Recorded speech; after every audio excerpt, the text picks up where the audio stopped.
and recovering from that? So for those of us who don't know, I was a very serious Buddhist for a long time. I was a Jodo Shinshu Buddhist in the Pure Land School, which I'm about to tell you all about. And I was intending to go to seminary at the Institute of Buddhist Studies and pursue ministry in Buddhism. And when I moved out, I had a come to Jesus moment for just about no reason. Wandered into First Lutheran Church in Norfolk, Virginia, and that was it. Part of it was that I had moved about 5 hours away from my home temple, which I have included some photos of in the slides. But prior to being a Christian, I was on the council. I was very serious about it, so I do consider myself an expert on Buddhism, as much as someone who didn't go to seminary can be.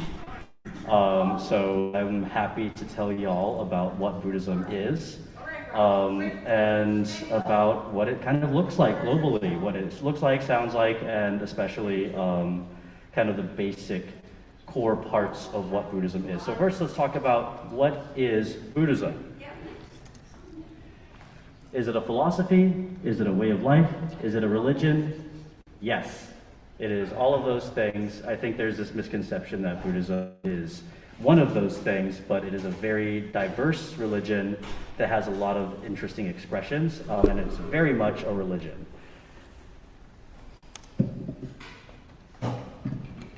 Buddhism, you know how we have the creeds. Buddhism has what's called the three treasures. They have what's called the Buddha, the Dharma, and the Sangha. And these are the kind of central parts of what Buddhism is. The Buddha refers to what we'll go over in a second, who is called a historical Buddha, plus whatever, there are more than one Buddhas, but whatever Buddhas that a certain denomination will focus on, because there are so many, they kind of just pick one or two. The Dharma is what's called the teaching. Dharma just means teaching, and the Sangha is what we might call a congregation. It's the gathered community of Buddhists in a specific setting. So who on earth was the Buddha? We all want to know. The historical Buddha refers to as the guy who wrote it all down is what we might call it. This is Siddhartha Gautama. Siddhartha Gautama was a prince of the Shakya clan. He was in the warrior clan. He was the child of King Suddhodana and Queen Maya, and they sheltered him. They did not want him to see suffering. They didn't want him to see anything bad.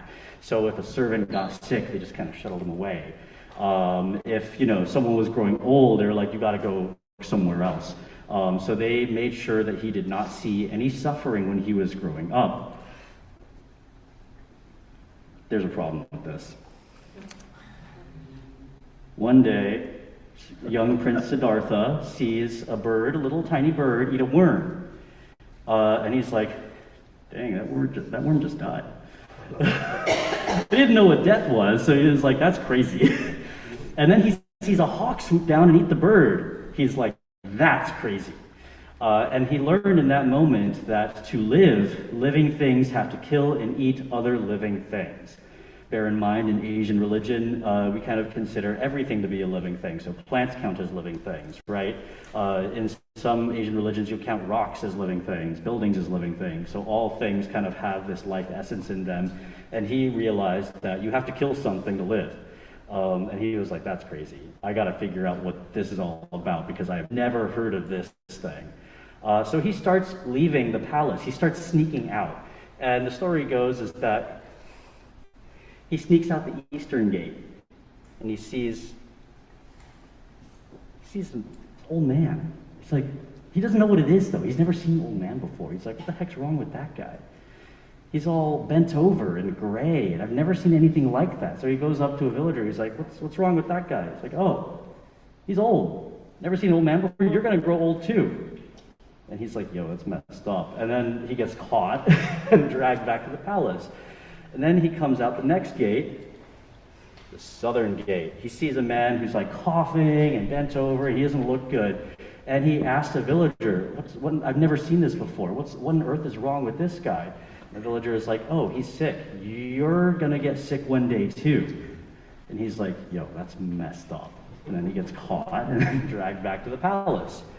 He goes out the western gate, and he sees a funeral procession. He sees a guy being carted in a casket. and all these people mourning and crying. And he's like, what on earth is this commotion? What is this all about? The villager tells him, that person just died, and this is a procession to mourn him. Everyone's really sad. And so he learns, then the villager tells him, you're gonna die too. We all die.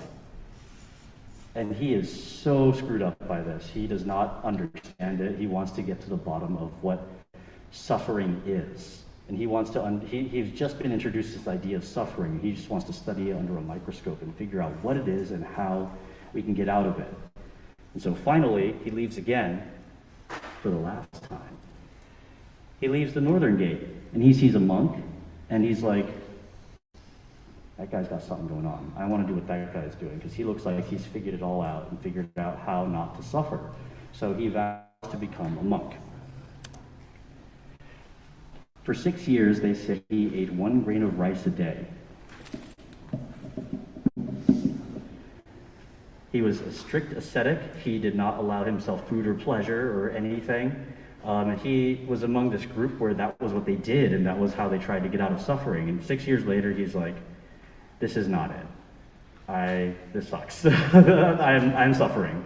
I'm not figuring anything out. This does not reveal anything to me. So he goes and accepts a bowl of rice, which is a big no-no among the group he was with, and decides to sit under the Bodhi tree. And he tells himself, I'm going to sit here and meditate and think about this and turn this around and just be present until I figure out what suffering is and how to get out of it.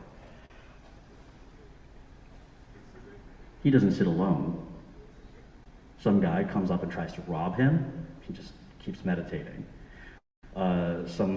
The story goes that some ladies come up and try to seduce him. He just keeps meditating. And then he starts to have inner turmoil and doubts, and he just keeps meditating until one day a switch flips in him, and he's figured it out. He awakens to absolute truth, which is what Buddhists call the Dharma.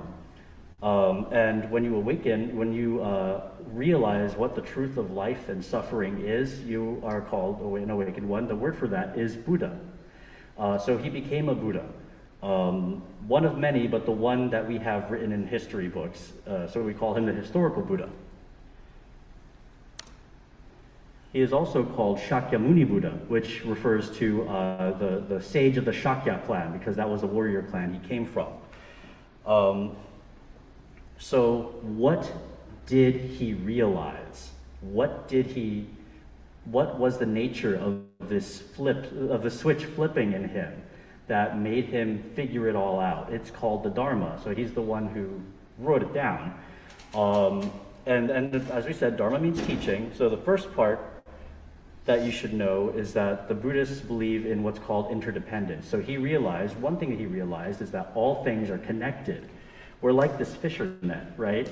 Nothing can exist without something else. So, I can't exist without food, which can't exist without water, which can't exist without all these other factors, right? And all things are connected in an infinitely complex web. So if you tug at one string, it's going to tug at 5 others. That is one thing he realized. The other thing he realized is that the cause of suffering is what is variously translated as unawareness or ignorance or not knowing. And it's not necessarily the ignorance we think of like in my middle school, those teachers were very ignorant. It's not necessarily that. It's more like ignorance of the nature of things, ignorance of how the world works. And so he figured out that the way out of that ignorance is what he calls the middle way, the Four Noble Truths, and the Eightfold Path. And we're about to go over those. The middle way is to reject extremes. Step back. So not too much food, but no starving. No extreme greed, but no extreme poverty. To just kind of experience life just right. So you don't want to be overdoing it, but you don't want to be underdoing it either. Kind of just right.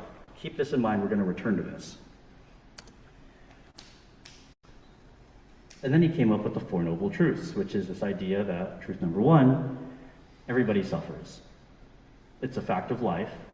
You can't really escape from it just by trying to do different things. We're all going to suffer. Truth number 2, suffering is caused by worldly desire. This is a bit of a misnomer because it's not really referring to anything unnatural like being extra greedy or being, extra anything. It's kind of like we crave food because we need it to live. And that's inescapable. There's nothing we can really do about that. We crave warmth because we need it to live. And all of these worldly desires, which are very much part of our biology. But it does also cause suffering because we get cold because we desire to be warm. We get hungry because we desire to be fed, and all of these other things. Truth number 3 is that we don't have to suffer. We can transcend suffering. First of all things are interconnected, but also impermanent. All things are temporary. And because they're interconnected, the Buddhist idea is that because nothing exists independently, nothing is. Everything is all together in a mixed up, very, very complicated web. So I can't exist without my mom. I can't exist without my dad. I can't exist without whatever it is that fed my mom and dad. And once you start going down this pathway, it starts getting very complex to the point where it's like, wow, what am I if not just a small part of this huge thing? And then C, so being that we're all connected, if parts, like the net, if parts of knots in the net awaken and transcend suffering, this will spread to the other knots of the net. So we can transcend suffering and kind of grow that as a small part of a very big, complicated world. How do you do that? Truth number 4, the way out of that is what he calls the Eightfold Path. So remember how I talked about the middle way, not doing anything too much or too little, kind of experiencing the world just right. People like to think of this as kind of moralistic, but it's not really what it means. It means not too strict, not too careless, just right. Right view, right thought, right speech, right conduct, right livelihood, right endeavor, right mindfulness, and right meditation. Having a happy medium in these 8 categories is the path, the Eightfold Path, to transcend suffering.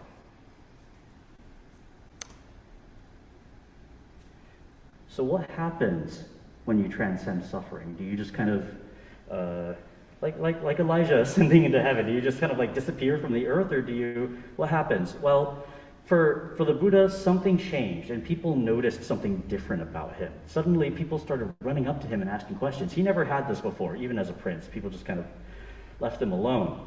But they noticed he had an inner peace about him. He seemed like he knew something. You ever go in public and see someone, and you just feel like they know something that you don't?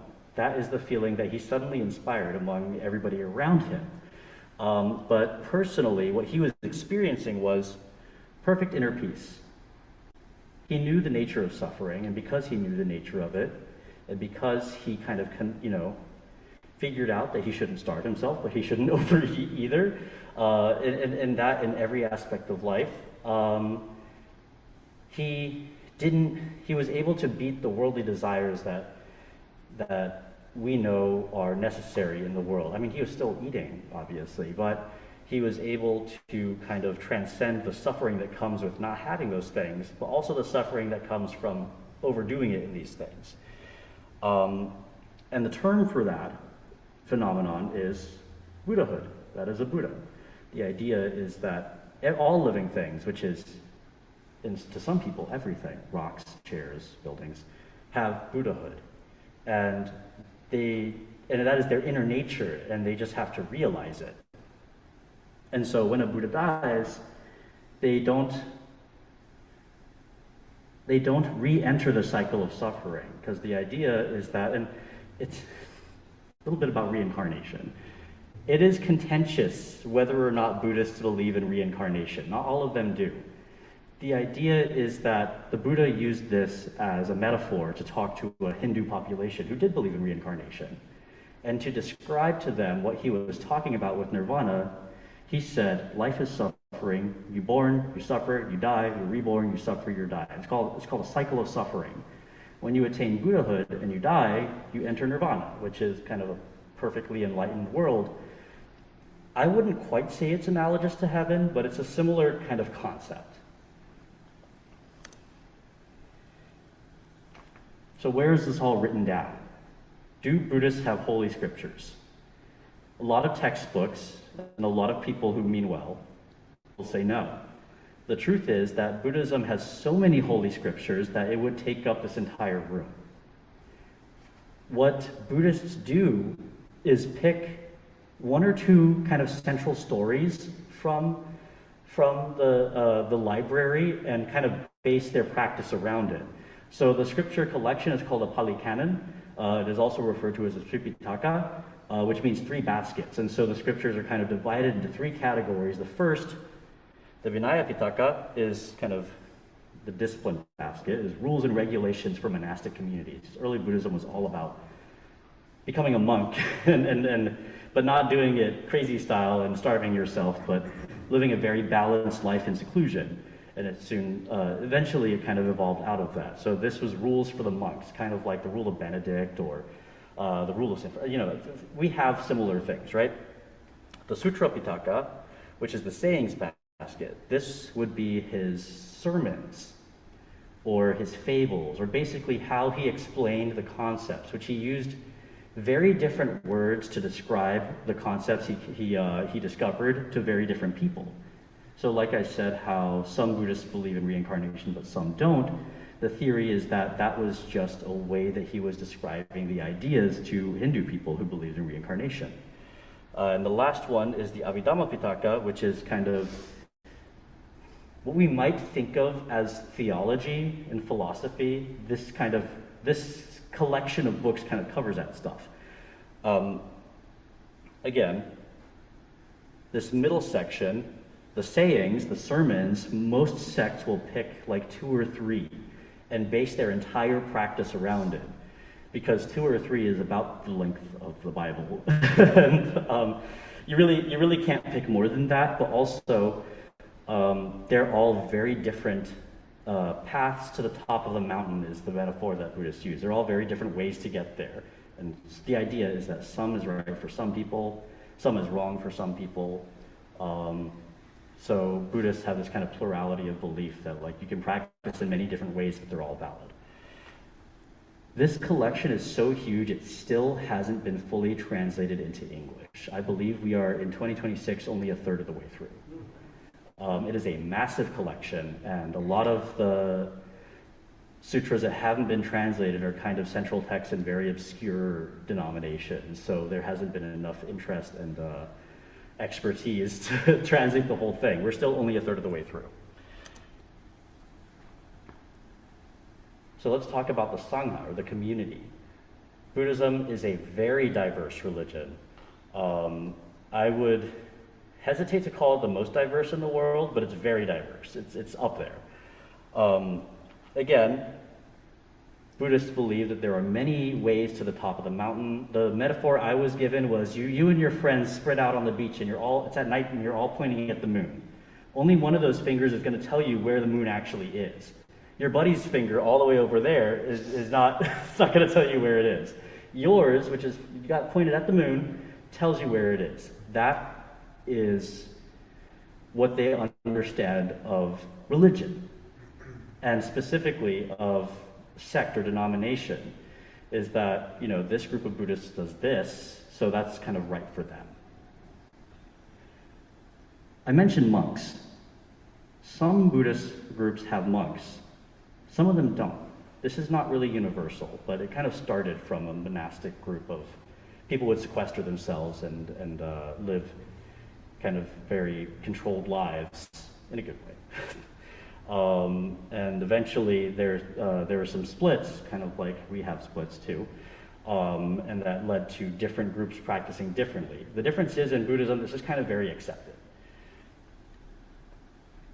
Buddhism also recognizes many Buddhas. So we have the historical Buddha, that one's universal. Everybody kind of agrees on that one.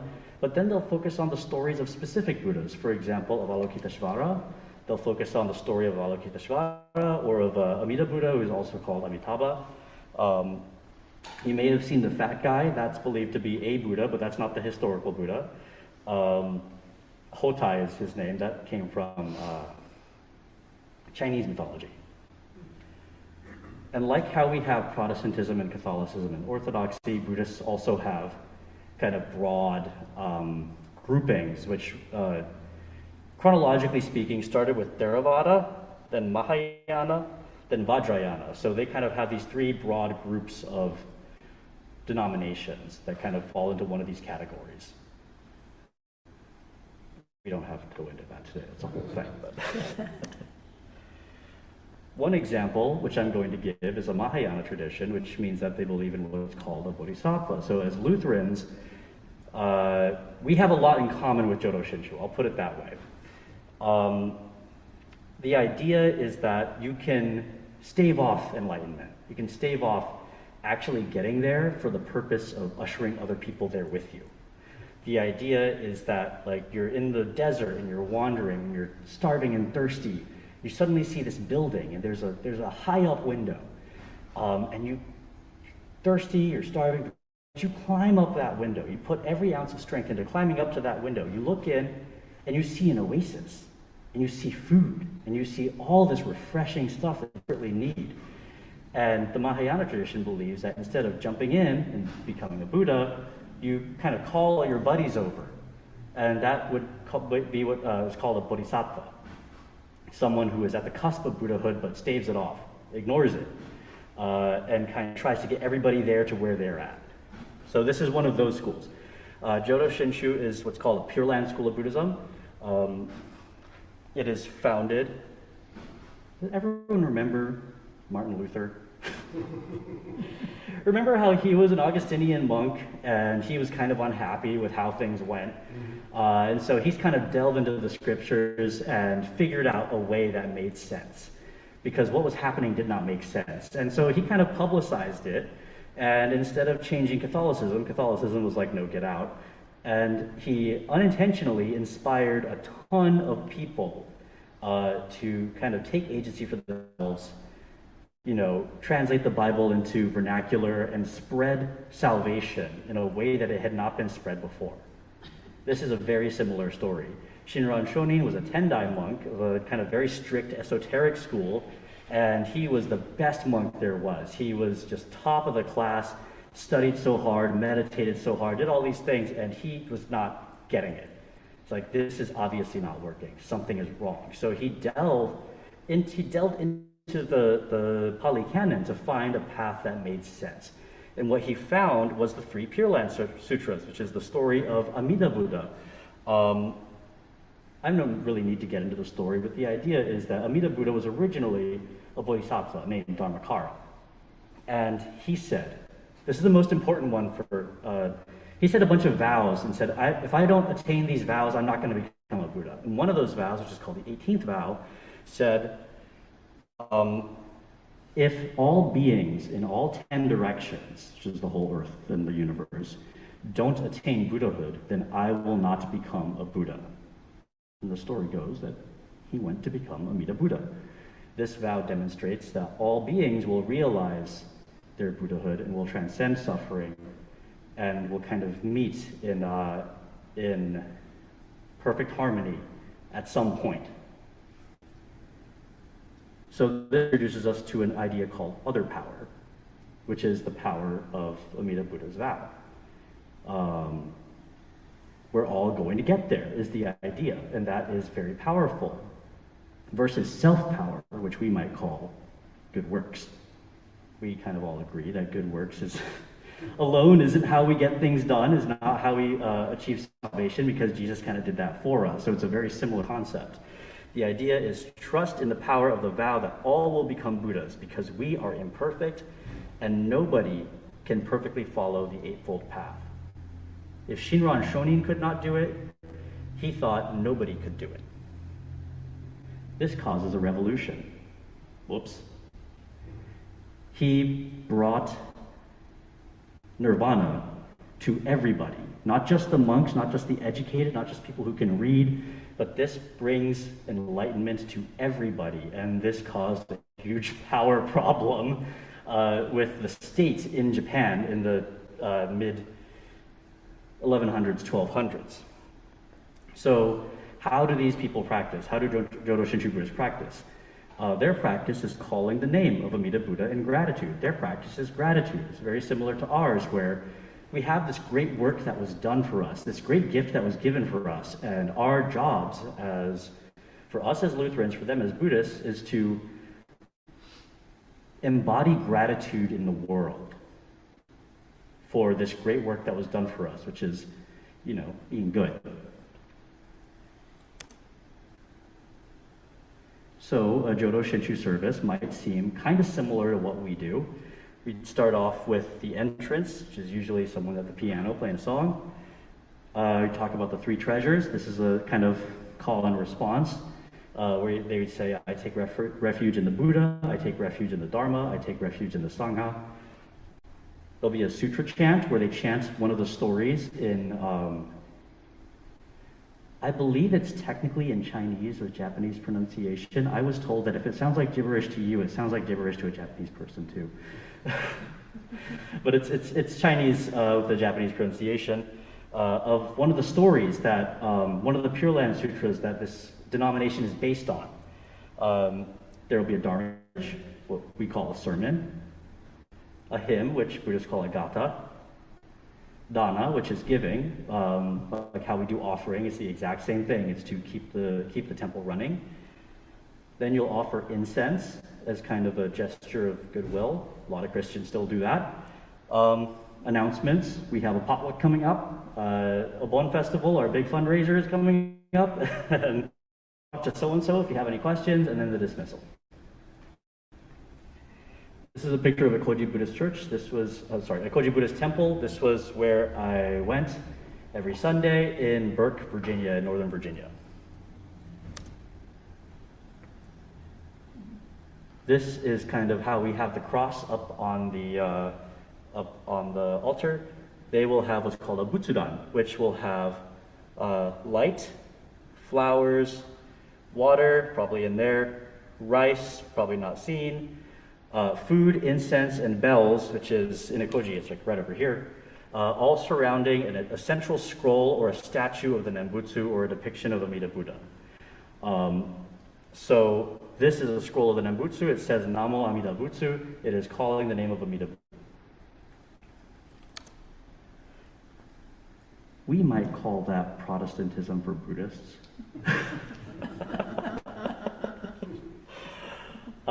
So the point is that we think of Buddhism and we kind of see the monastery on the side of the road that's kind of tucked away and all the people in orange robes and stuff. That is one valid form of Buddhism, and Buddhism also recognizes many valid forms, kind of like how we think of other Christians as still Christian. They just do it kind of differently. But for Buddhism, that can look very different. So for the Jodo Shinshu Buddhists, it looks very similar to what we do. Part of that is for historical reasons, but part of that is just because it evolved in a very similar way to Lutheranism. It has a very similar story. If you are curious and you would like to read more, I highly recommend a book called The Teaching of the Buddha. You can get it for free online. It looks like this, and it's about as short as you can make the Pali Canon. It's collected from, it actually has its sources in the back. It's collected from a bunch of different books of the Pali Canon, of the Tripitaka, and kind of tries to summarize it for a broad audience as best as they can. The other book I recommend is the Dhammapada. I don't have my copy on me, but it's kind of a section of the Tripitaka called the Sayings of the Buddha. That's also a very good summary and also very, what we might call non-denominational. If you are curious about Jodo Shinshu specifically,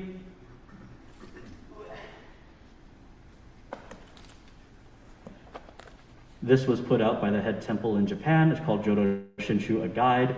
It's kind of the basic story of how Buddhism happened and how Jodo Shinshu specifically happened. And then this one is my favorite.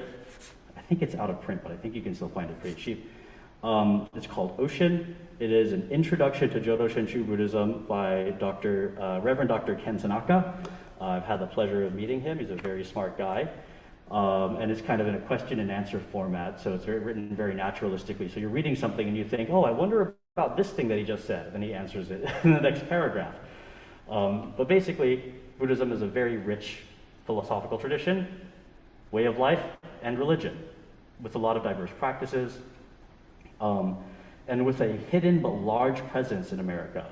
So there are a lot more Buddhists than we kind of think. They just kind of don't yell about it, so you wouldn't know.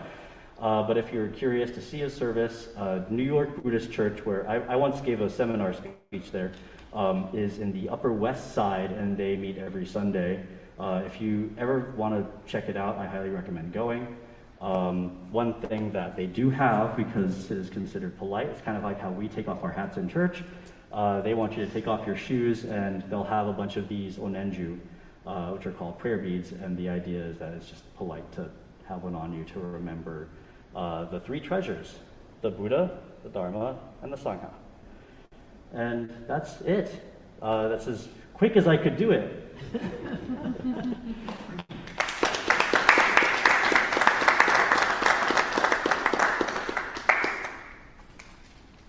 Has anybody else had any experience with Buddhism? Okay.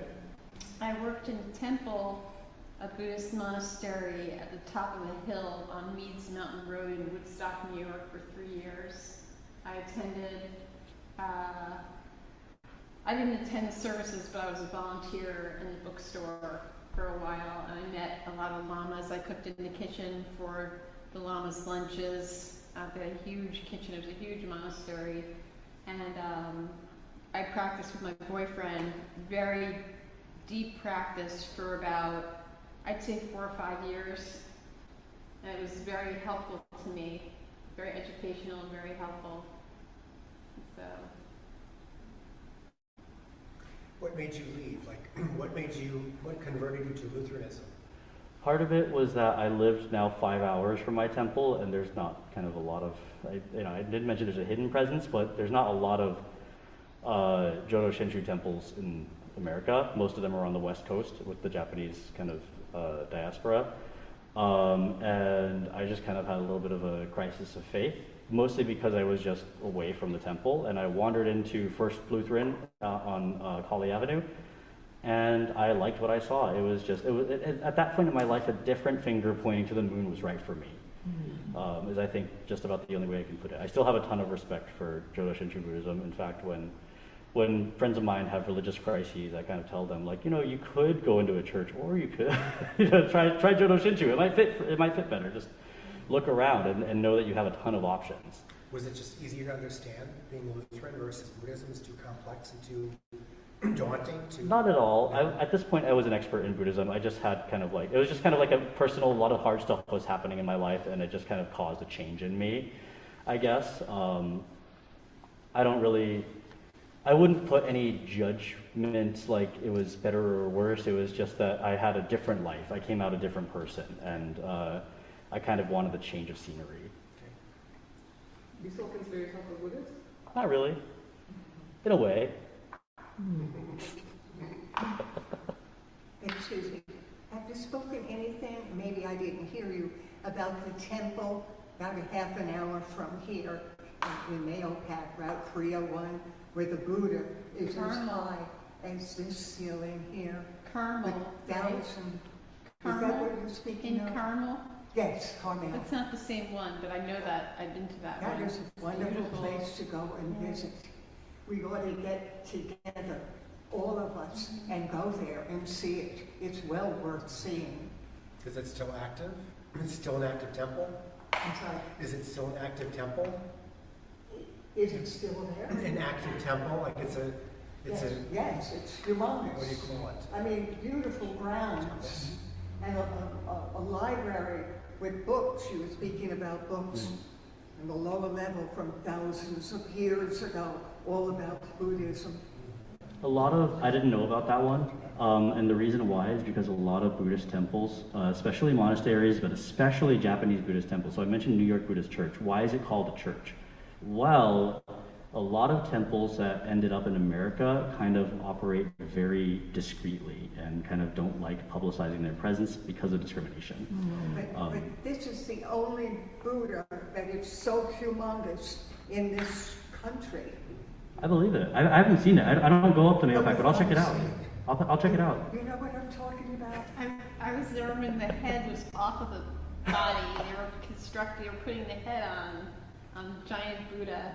Outside or inside? Outdoors. It was beautiful. Let's get together and go and see it. We should. I would love to get everybody to New York Buddhist Church. It's a little bit of a trek. It's on the Upper West Side, but it's a very interesting, beautiful space. And there's a story about a Koji Buddhist temple. Before you enter the Hondo, which is what we might call the nave, there was, past tense, a wooden statue of Amida Buddha who was facing kind of the entrance. So you have the entrance, you walk in, there's the entryway where Amida Buddha is facing that way. You walk in, there's a Hondo and the Butsudan at the end. It's kind of facing away from the Butsudan. The story goes that nobody was there, and this statue, by the way, Jodo Shinju Buddhists aren't supposed to believe in superstition, so hear me out. This statue turns and faces the Butsudan and falls. And no one was there to touch it. And the hand broke, so they couldn't, this is an imperfect depiction now, so we kind of have to store it away and figure out how to dispose of it or fix it. But the story goes that it went and bowed to, the Butsudan as it fell. Which is Far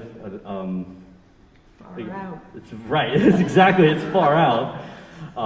That is, some people were there to see it, so we have eyewitness testimony. But apparently nobody touched it. It just kind of went and bowed and fell and broke on its own accord. The other rumor is that the parsonage is haunted, but Jodo Shinchu Buddhists aren't supposed to be superstitious, so that was kind of hush hush. So the Dalai Lama is a Buddhist? Is a Buddha? He is, I think the belief is that he is a Buddha, and that kind of Buddhahood is transmitted to people, like people who are born as the Dalai Lama dies over time. That is I believe that is a Theravada tradition, but it's a very specific one, so that's not all monks kind of believe in the Buddhahood of the Dalai Lama in the way that section of Buddhists do. It's kind of like how we don't really need to listen to the Pope.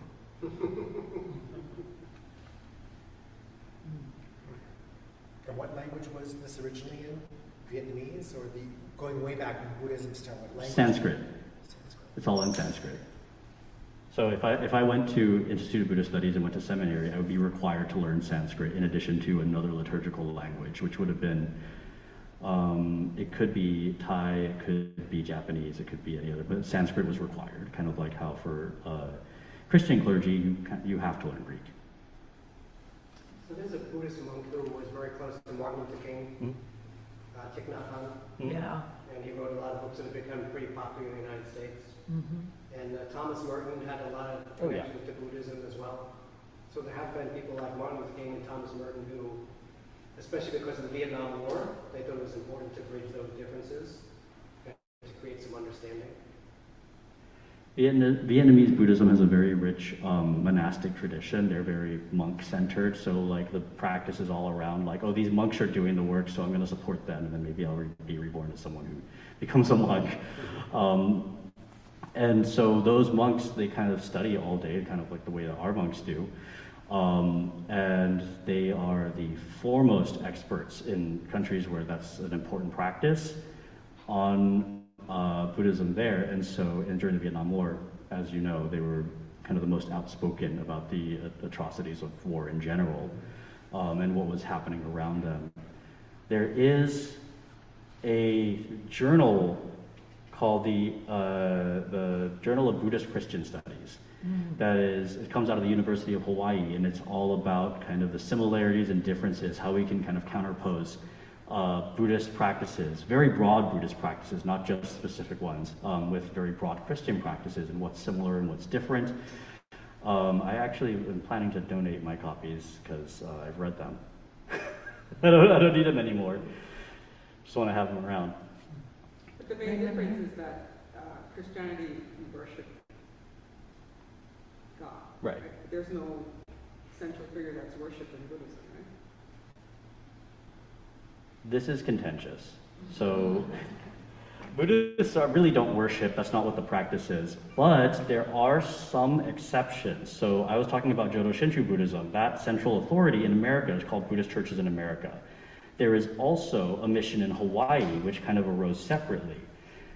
There is a problem with the translations. So in America, this was translated by all the works in Japanese and Sanskrit and like Chinese and going all the way back were translated by Buddhists, by Japanese Americans who knew Japanese, English, and a little bit of Sanskrit.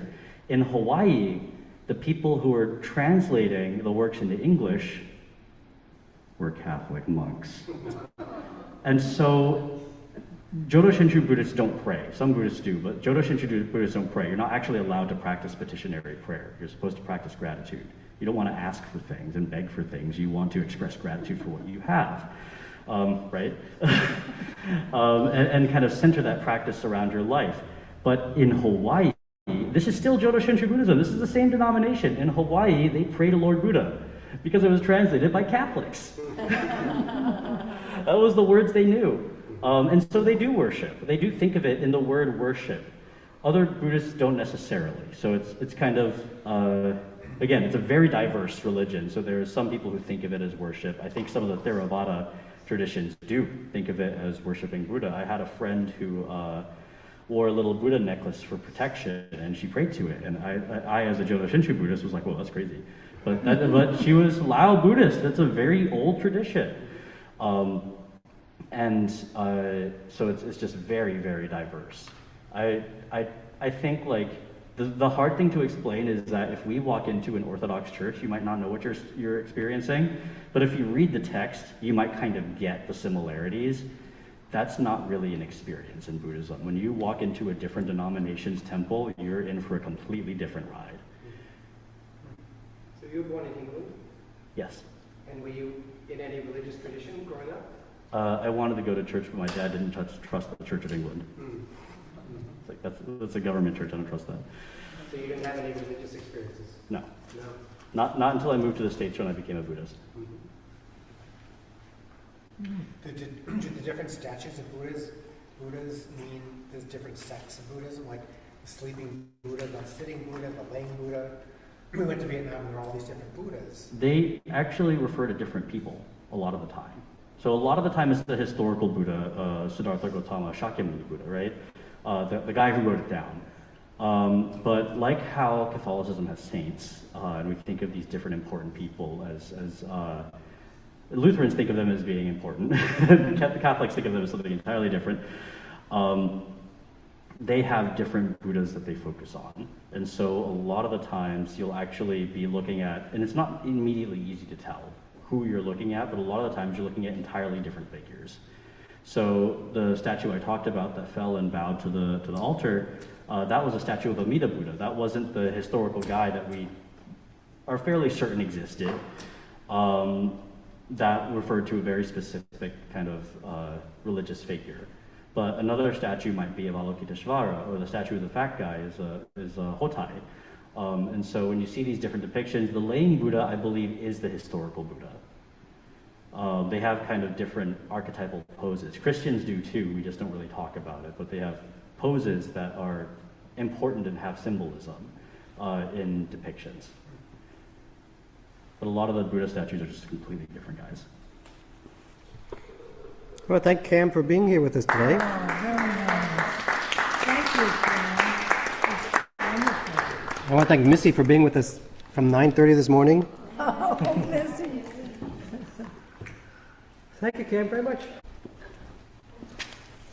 There is actually, Cam, the book that Pastor was referring to by Thich Nhat Hanh is called Living Buddha, Living Christ. I kind of shy for historical reasons. Have a good day, Missy. Bye, Missy. Say goodbye to Missy. Bye, thank you for showing up. Bye, Missy. Good to see you.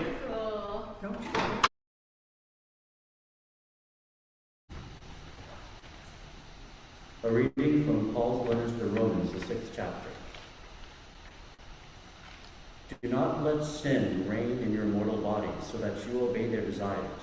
No longer present your members to sin as instruments of unrighteousness, but present yourselves to God as those who have been brought from death to life, and present your members to God as instruments of righteousness.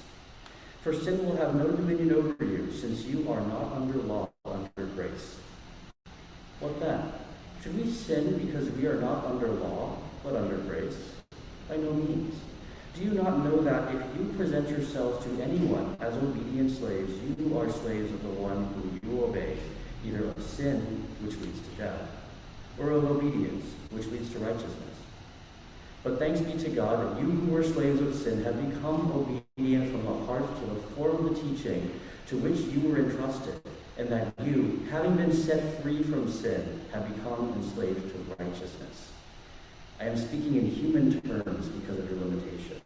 For just as you once presented your members as slaves to impurity and lawlessness, leading to even more lawlessness, so now present your members as slaves to righteousness, leading to sanctification. When you were slaves of sin, you were free in regards to righteousness. So what fruit did you then gain from the things of which you are now ashamed? The end of those things is death. But now that you have been freed from sin and enslaved to God, the fruit you have leads to sanctification, and the end is eternal life. For the wages of sin is death, but the free gift of God is eternal life in Christ Jesus our Lord. Holy wisdom, holy word. Thanks be to God.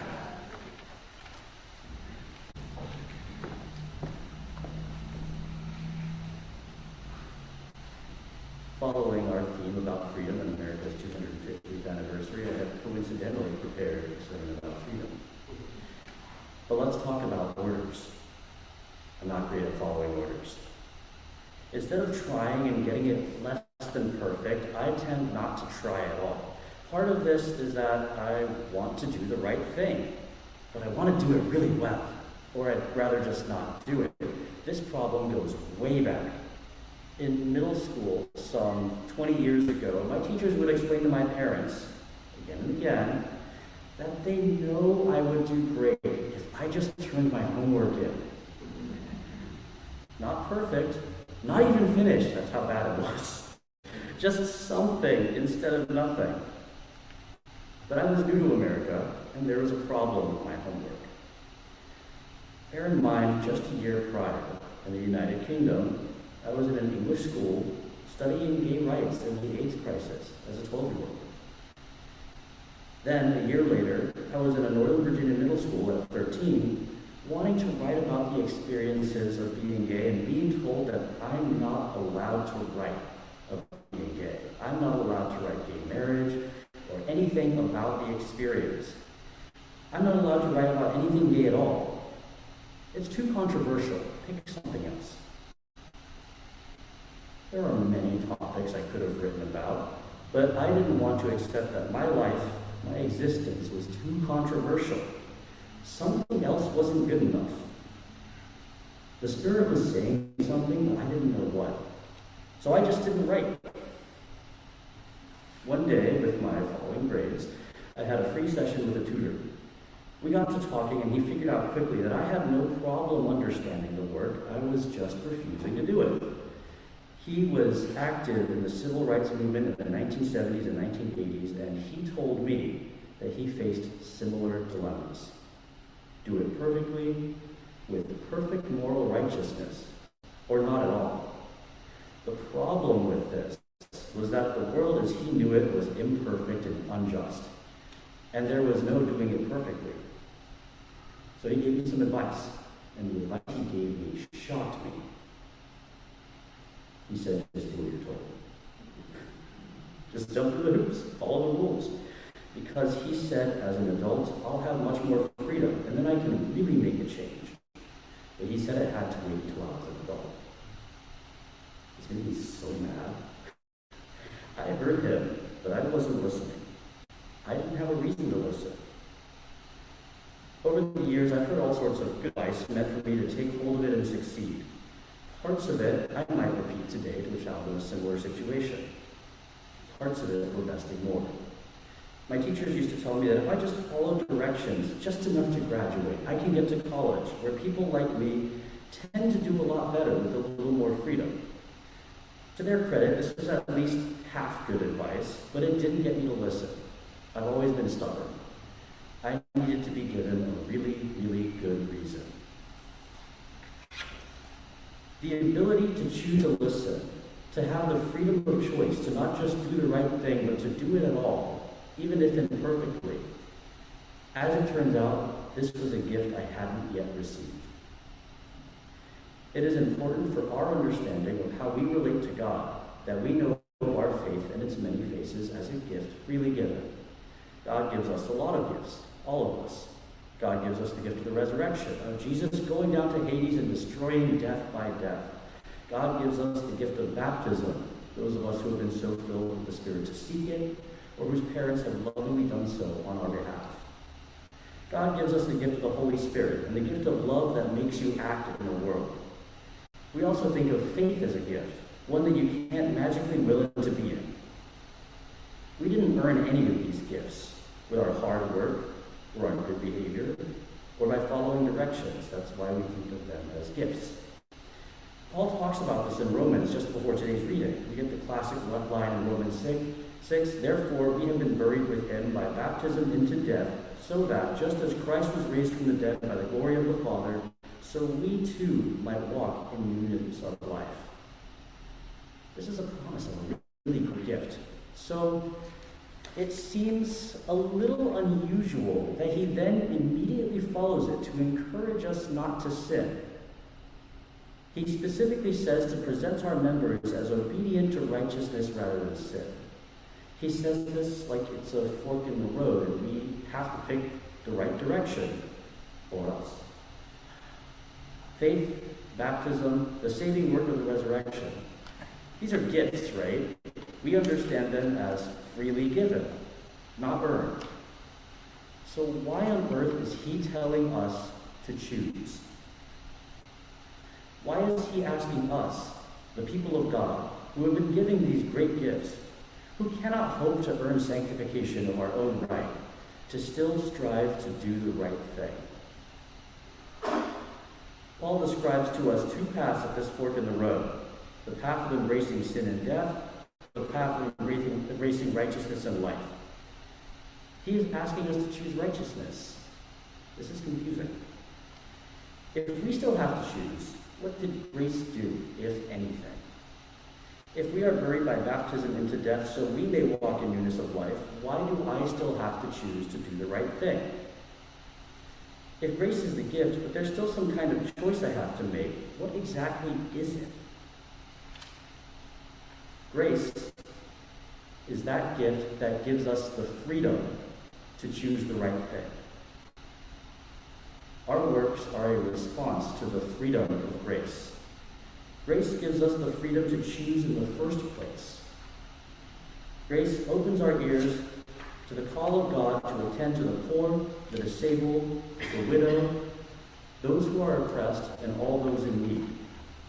Grace teaches us to listen. Now let me get back to my habit of not following orders. Throughout this epistle, Paul is begging us to obey, to be obedient to God, to be obedient to righteousness. Paul is using some words that I have a huge problem with: obedience, obey, and slavery to righteousness. It's America's 250th birthday, it's 2026. Those words are very loaded with meaning. They're not neutral, they're explosive, and I don't feel inclined to listen to him when he says this. The context was very different, but I know my history.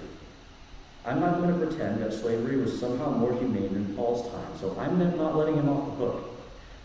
When I read this, I struggled with it, and I knew I had to dive deeper into the spirit of what he really meant. The Greek word Paul uses is the verb hupakol. It can be translated as obey, sure, but it also means to listen carefully, to heed. Hupo means under, and akol means to listen. It's where we get the word acoustic. So this would be listening under. It is an attentive listening, not just hearing the words and understanding what they mean in our language, but knowing them, feeling them, being unable to disagree with them because they are so just, and then going out and doing. receptive hearing and responsive doing. When Paul calls us to obey, he's not demanding us from on high, as if it were his decision and not God's, to follow a list of rules that, if we do it perfectly right, will save us. In fact, he's against the whole idea that following a list of rules is how we are saved.